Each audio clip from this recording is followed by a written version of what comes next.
And staying with a story on cash, if you're having a bad day at work, spare a thought for Medea Goodwin. The owner of Hokianga Takeaways and Rawene was heading to the bank in Kaikohe when a big gust of wind ripped her hard-earned cash out of her hands. Medea watched on in horror as a flurry of notes, all $800 of it, went flying down the main street. She told me how the routine banking trip went so terribly wrong. So I just pulled up outside the bank on just a beautiful day in Kaikohe, and I must have just grabbed the bag upside down, and it was, of course, the one day that I didn't have a paper clip, and, everything kind of went wrong all at once. And there was obviously a big gust of wind, and about $800 and fives and tens and 20s just went flying down the street. And so I, ran after some and, spent a little bit of time trying to gather it up, and then I just saw all these people kind of jump out of cars and start picking it up, and I kind of was just like, oh, no, worst nightmare kind of thing coming through, and I was just like, you're going to run away with it. You thought that's the end of your cash. Yeah, pretty much. And then so I kind of just went, okay, I'll probably just have to take one for the team here, and kind of just started walking back to my car with whatever, $50 or something, which I managed to scrape up.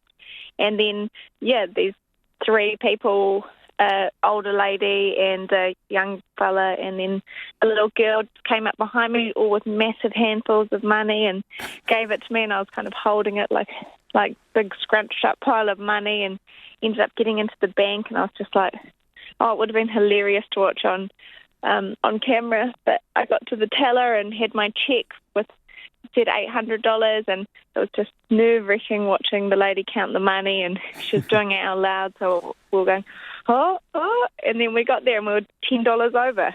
So how do you explain that you had $800 and then you ended up with $810 after it all blew away down the road? How do you explain that? I think it was just a miscalculation, I hope. I hope that, one of the people that were helping me didn't feel bad or anything and chip in or something, because it's pretty unbelievable that I got everything back. But maybe they found a rogue $10 note on the street.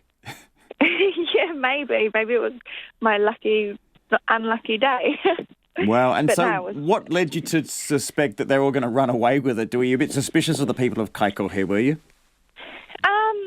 No, it wasn't that. It was just, I can understand it. Like if a whole bunch of money was to just fly down the road, like it was just so fast. This was all in about 20 seconds.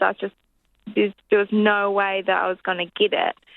And I thought it would just be the biggest job ever. And I was worried about the traffic, because all the traffic was congested up while people were running all over the road. And it was all very fast. So I just kind of, because I was just so flustered and embarrassed and, I was just panicking, I just thought it was all over. And I was like, oh gosh, I'm just going to have to reinvest my business with this. And, Medea, tell us, put it in context. It's $800, but I mean, is it a restaurant that you run?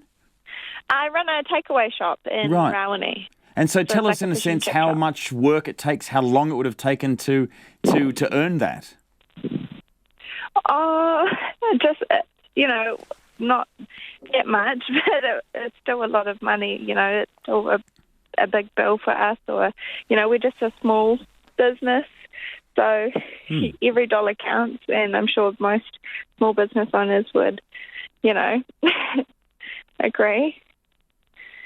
Hey, you said you're in a bit of a fluster, of course, people running up to you, including a little girl handing you the cash, which would have been very sweet. Yeah. And then you head into the bank, and then you wanted to track them down to say thank you. So how did you find them? Okay, so I ended up, just because I know that I feel like Kaikohe has quite a bad reputation, just because it's by a big correction facility, and, there's some gang members living there, and, all sorts of trouble happens there every now and then, just like everywhere in New Zealand. But I feel like Kaikohe gets a pretty bad rep, and not only did I just want to, let people know, kind of hopefully, restore people's faith in the area, or, just be like, hey, there's good people everywhere, so don't be judgmental or, have a different approach about things. But I was in such a fluster and a rush, I kind of just only had the opportunity to just, get the money off the people and just say, thank you so much, oh my gosh. And, I was didn't want to drop more money on the street, and so I just went into the bank. So I just really wanted to put something on Facebook. I know there's a couple of local pages around for, kind of like buy-sell pages and community pages for the area. So I thought maybe someone that I might know could be able to share it on a page for me, and they did, and I found one of the ladies, but I'm still looking for the young guy and the little girl or her family or someone. Medea Goodwin there, and the very trustworthy and good people of Kaikohe.